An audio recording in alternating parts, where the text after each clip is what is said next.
Capítulo 22. Solution apagou a vela e voltou para a cama, ignorando as duas, agora que estavam presas. Os olhos vermelhos da elfa demoníaca enxergavam muito bem, embora não perfeitamente, através da escuridão. Lá fora, enquanto a chuva caía forte, ela pensou nos outros de sua cidade. Eu me pergunto, quantos estão lá embaixo nos distritos inferiores, tremendo de frio, ainda esperando para serem vendidos? Quantos já morreram por suicídio, de miséria e desespero? Quantos estão indo para as estações de tributos? Era uma pergunta feia. Trovões ribombavam lá fora e a chuva torrencial inundava os terrenos do distrito superior antes de se precipitar para o inferior. Priscila jazia aconchegada ao lado dela, aquecida dentro de um quarto aquecido com um teto sobre suas cabeças, mesmo com uma gaiola, com um monstro no mesmo quarto, ou dois, ou um monstro e uma deusa, mesmo como uma posse. Eu tenho sorte, e não deveria ter. Ela amaldiçoou os pensamentos de autopiedade e fechou os olhos vermelhos. Suas orelhas se contraíram quando ouviu o corpo de sua senhora se mexer. Não era difícil perceber, ela estava puxando sua professora para mais perto de si. Como alguém consegue fazer isso, com isso? O que há de errado com ela? Ela não está com medo? Kaiji se amaldiçoou. Amaldiçoou a si mesma pelo medo e amaldiçoou a maneira como se sentia puxando Priscila para mais perto de si, e por usar os cabelos castanhos e macios da escrava contra a qual se deitava para enxugar as lágrimas que desprezava até finalmente adormecer ao toque silencioso e reconfortante de Priscila. Seus olhos se abriram antes que o sol atingisse seus chifres, e por um momento, um terror avassalador a atingiu. Pensando que ela poderia ter dormido demais, ela sentiu seu coração disparar e seus pulmões martelarem, seu peito se expandindo tão longe e tão rapidamente que Priscila começou a se mexer contra ela. Murphy! Murmurou Priscila, e Kaiji começou a relaxar quase imediatamente, na cama que a dona dividia com um monstro. Ninguém se mexera. Foi só depois que Kaiji começou a acordar que ela percebeu algo que, para ela, soou como um trovão da noite anterior. Priscila pegou a porta da gaiola, se colocou entre mim e aquilo. Covarde. Ela é uma covarde? O que isso me torna, além de estar em dívida com ela? Perguntou-se Kaiji, e começou a sacudi-la gentilmente, sussurrando baixinho em seu ouvido. Priscila acordou lentamente, mas quando fez, Kaiji perguntou: a porta está trancada? Podemos sair?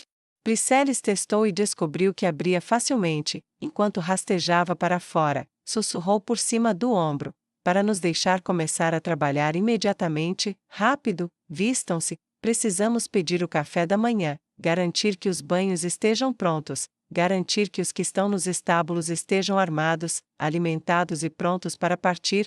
Precisamos terminar antes que a senhora acorde. Certo, Kaiji sussurrou, e saiu o mais silenciosa e rapidamente que pôde. Elas se moveram rapidamente. Kaiji correu para a área de jantar no andar de baixo enquanto Priscila foi até a mesa para ordenar que as áreas de armazenamento fossem abertas e os equipamentos levados para os escravos em suas jaulas. Foi enquanto fazia o pedido que Kaiji encontrou Carlo, ou melhor, ele a encontrou. Lady Kaiji, você. Ele começou a dizer, mas corou ao interromper a frase. Vestida, sim, minha dona cumpriu a promessa sobre roupas, já está acostumado a me ver, senhor? Kaiji perguntou com um olhar de cima para baixo. Ele também olhou para baixo. Lady Kaiji, ele começou a dizer, mas ela balançou a cabeça violentamente. Ela está morta, por favor, não use o nome dela. Você é um servo livre e eu sou uma escrava. Pode me chamar de Kaiji ou apenas de escrava, ou até mesmo de vadia se quiser, por favor, senhor, eu imploro. Não me chame mais de Lady Kaiji. Seria menos cruel se você me batesse. Agora, por favor, preciso pedir o café da manhã para minha senhora. Me desculpe, Kaiji, é que? Ele gaguejou, e ela levantou a mão e colocou um dedo nos lábios dele.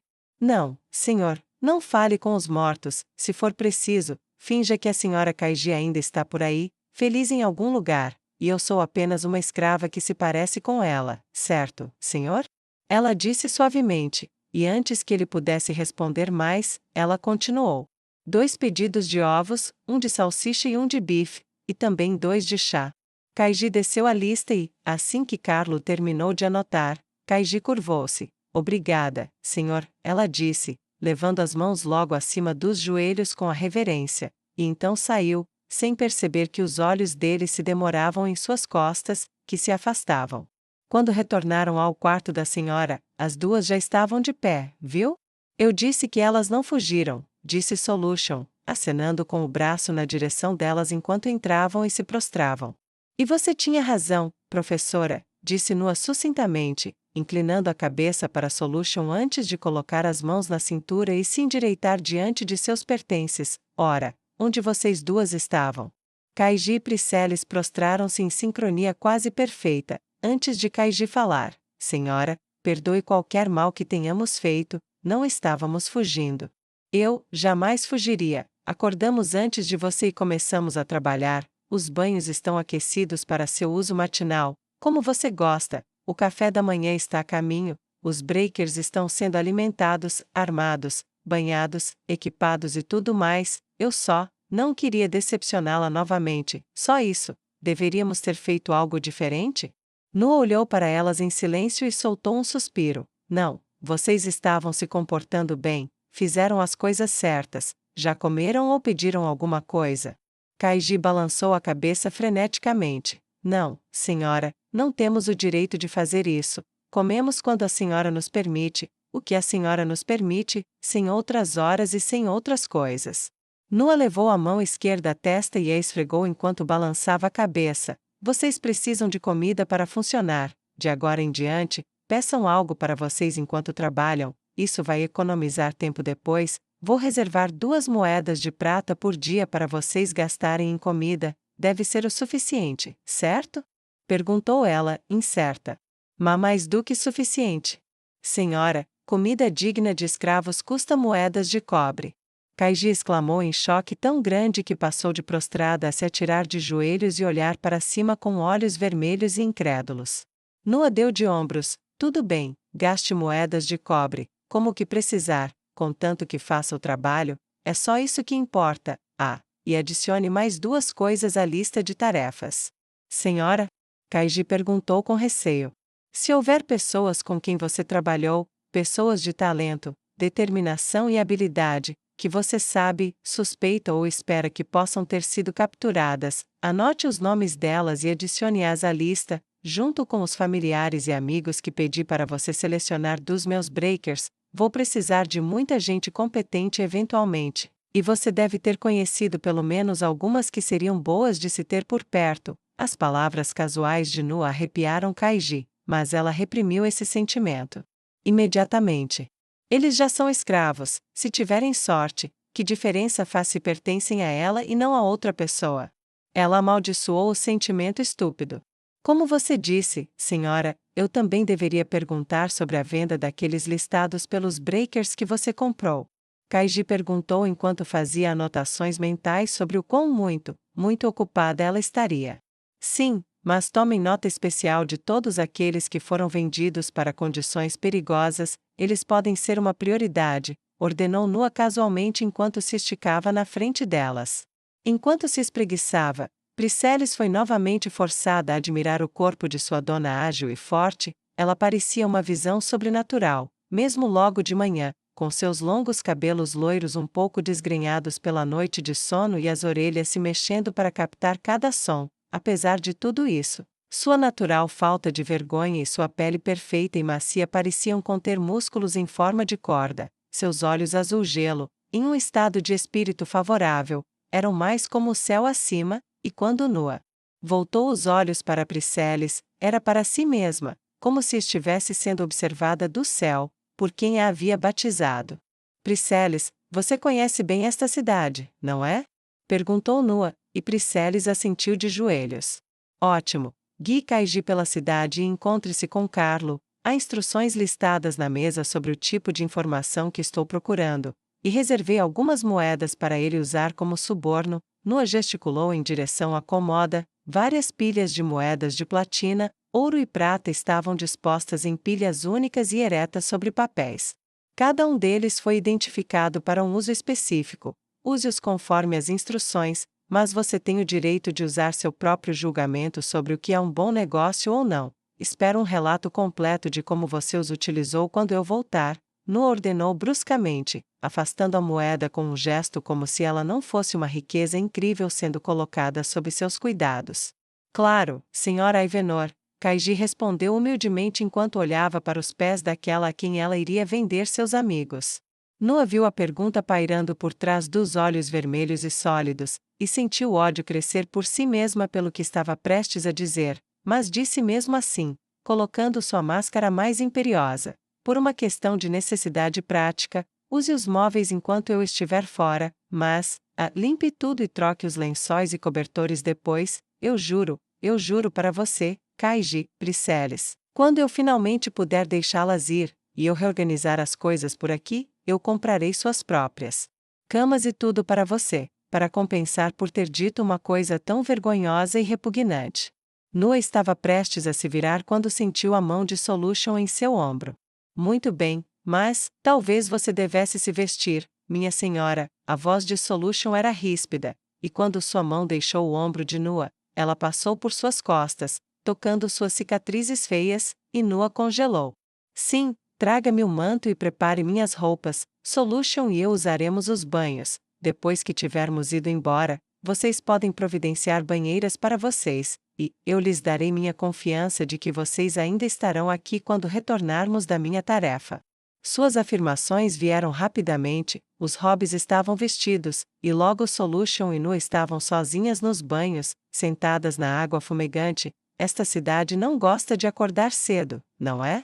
Perguntou Nua retoricamente enquanto se inclinava para a frente, afastando-se dos seios de Solution enquanto a empregada demônio lavava suas costas. Não, não é, um lugar muito hedonista, Solution disse casualmente, pode ser divertido para um lugar de férias, mas, não para mim, ela balançou a cabeça vigorosamente, como uma criada, acho a frouxidão deles ofensiva. Eu não te culpo, quer dizer, eu entendo, eles vivem à beira da morte. Qualquer prazer pode ser o último deles, mas, como sacerdotisa do Deus único, fico impressionada que eles consigam fazer qualquer coisa. A mão de Solution sobre suas cicatrizes não causou a mínima angústia à dona da dor, e quando sua professora as tocou, ela finalmente conseguiu relaxar. Você realmente não acha que elas são feias? Perguntou Nua, mudando de assunto. Não, de uma perspectiva profissional, sim, mas em termos de aparência? Eu nem as vejo. Solution agarrou Nua pela base do couro cabeludo e puxou seu corpo para trás, inclinando a cabeça da elfa para cima, arrancando não um grito, mas um rosnado de Nua enquanto ela cerrava o maxilar e seus olhos ficavam frios como gelo no banho fumegante. Nua sentiu a escova na mão de Solution em sua frente, movendo-a sobre sua barriga, mas não parecia que sua empregada estivesse pensando em limpeza. Você quer que eu a ache bonita? Ela ouviu as palavras sussurradas em seu ouvido. Será que eu te causei tanto dano, pequena elfa, que você quer um tipo diferente de devorar da sua professora? Ou será que você quer devorar? Você realmente odeia dar ordens a essas duas? Vai se tornar uma predadora como eu? A escova na mão de Solution subiu, entre os seios de sua aluna élfica, e Nua, para a surpresa eterna de Solution, riu entre dentes. Tentando me assustar, professora? Depois de tudo, você se esqueceu, matou todo o medo dentro de mim? Acha que tenho medo do seu toque? Medo da sua luxúria? Ela virou a cabeça para encarar os lábios sussurrantes. Eu não tenho mais medo. Nua Kallen Ivenor nunca temerá nada além do fracasso. Se você me quer assim, não precisará me forçar. Os olhos azul gelo da elfa encontraram os olhos azul gelo do demônio. Sua mão esquerda, o poderoso presente de seu Deus através de sua professora, segurou o queixo de Solution. Você é mais poderosa do que eu, professora, mesmo quando eu tenho isso. Eu sei disso, mas eu tenho um objetivo e você está me levando a ele. Para isso, eu lhe darei qualquer dor ou qualquer prazer que você possa desejar. Eu sou dona de mim mesma agora, e farei o que eu escolher fazer. E se isso significar que eu escolho me tornar um pouco mais parecida com você ao longo do caminho, bem, eu gostaria de não ser feia. Mesmo que eu não possa ser tão bonita quanto você. Nua riu e tirou a mão esquerda do queixo da professora, e Solution voltou a lavar a aluna. Minha aluna, você ainda pode me deixar muito, muito orgulhosa de você. disse ela com uma voz alegre e olhos sádicos fixos na nuca de Nua enquanto começava a pentear seus cabelos. Professora, essa é uma das 3 coisas que eu quero nesta vida, disse Nua sinceramente enquanto se sentava entre as pernas abertas do seu monstro favorito. Tal era a natureza da conversa delas, que quando retornaram aos seus quartos, a ferocidade estava tão acesa no azul combinando do par, que aqueles por quem passavam e que se dirigiam aos banhos com intenção prazerosa eram incapazes de olhar para seus rostos por mais de um momento antes de desviarem os próprios olhos, em vez de olhar para os terrores azuis. Quando Nua entrou, ela não perdeu tempo, passou pelas mulheres prostradas e deu uma ordem ríspida: atendam-me. Desta vez com armadura, ela disse bruscamente enquanto Solution ia até suas costas. Kaiji e Priscilla se moviam como o vento, sentindo a tensão aumentando na dupla. Parece como foi em Comestra, quando vimos os exércitos chegando e eu sabia que estávamos condenados. Priscilla moveu-se rapidamente com a camisa, deslizando as mangas sobre os braços de Nua e amarrando-as na frente, enquanto seus dedos subiam pelos cadarços. Kaiji ajudou com as calças enquanto Priscilla ia buscar as botas, enquanto Solution cuidava do cabelo para que ficasse pendurado para fora da camisa preta. A armadura foi para cima, e Nua deu um soco nela. Bom, parece que sim, ela comentou e então estendeu as mãos para pegar as luvas. Se Kaiji era mais lenta com a luva esquerda do que Priscilla com a direita, Nua era misericordiosa o suficiente para não comentar. Por fim, sua capa e cinto com suas facas presas, e sua arma preferida, a longa lâmina serrilhada. Pronto, agora você está vestida para arrasar, disse Solution, e deu um tapa forte na bunda de Nua. Concordo, Nua disse enquanto verificava a lâmina e a enfiava na bainha, ignorando o golpe discreto como se nada tivesse acontecido. Estamos indo embora, bom trabalho, Kaiji, Priscilla, Nua disse com tanta rispidez que, se fossem outras palavras, elas teriam chorado de medo da ira que os atingiria, mas Nua estendeu a mão direita e tocou-lhes o topo da cabeça. Confortáveis com o toque da mão generosa, elas aceitaram o elogio, e só então, quando estavam saindo, Kaiji fez uma pergunta que ela temia. Quando você volta para nos buscar, senhora? Ela engoliu em seco depois que a pergunta lhe saiu dos lábios. Na verdade, tenho mais medo dela não voltar, do que dela voltar. Ela percebeu isso com desconforto. Quando eu voltar, é claro, Nua disse sem olhar para trás, e com um clique da fechadura atrás dela, Kaiji e Priscilla ficaram sozinhas. Poucos minutos depois, do lado de fora da janela, no outro extremo da sala, eles puderam ouvir os gritos e passos marchando, e souberam, sem sombra de dúvida, que sua senhora e seu monstro tinham realmente ido embora. Bracer estava radiante, exibindo um largo sorriso no rosto, apenas levemente influenciado pelas 2 meninas na carroça, que choravam sem parar por sua mãe. Na verdade, o que lhe passava pela cabeça era o tilintar de moedas, o suficiente para comprar um título de nobreza, comprar um título, comprar status, e talvez um dia eu possa ser o príncipe contrabandista. Ele se entregou à fantasia novamente, sentiu a excitação em suas entranhas e considerou pedir uma parada para poder se divertir mais com seus novos brinquedos. Quanto tempo vai demorar para elas desistirem de me pedir para parar? Ele ponderou e coçou o queixo. Fazia apenas uma semana desde seu encontro com Tlizin, mas a maioria de seus brinquedos antigos ficava quase catatônica depois de 1 ou 2 dias. Olhou por cima do ombro para elas. Talvez, porque elas têm uma outra, eu deva começar a criar o hábito de manter 2 brinquedos comigo o tempo todo. Assim, elas duram mais. Ele ainda estava pensando nisso quando montou o acampamento no local do encontro e esperou pelo inevitável. O restante do acampamento permaneceu ocupado por pouco tempo, nas densas florestas que as pessoas adoravam fingir oferecer alguma pequena proteção contra os Tlaumo. Era fácil para pessoas como ele estabelecer estações de passagem, clareiras pelas quais aqueles que conheciam os muitos caminhos podiam se mover sem serem vistos por aqueles que os caçariam. As árvores frondosas criavam uma cobertura reconfortante que, pelo menos um pouco, mantinha as chuvas noturnas sob controle, e o uso prolongado havia levado a muitas pequenas melhorias, como áreas de drenagem para evitar que o acampamento inundasse e postos de observação de onde podiam ver sem serem vistos. Em termos de lugares, não era desconfortável. Bracer havia estabelecido um local específico para si, uma estrutura de parede tripla de madeira com acabamento simples, disposta ao redor de uma rocha adequada para sentar, sem trono. Ainda assim oferecia um local confortável perto de onde poderiam fazer uma fogueira, e era seu. Foi ali que ele deixou as gêmeas de cabelos brancos implorando a seus pés por algo para comer.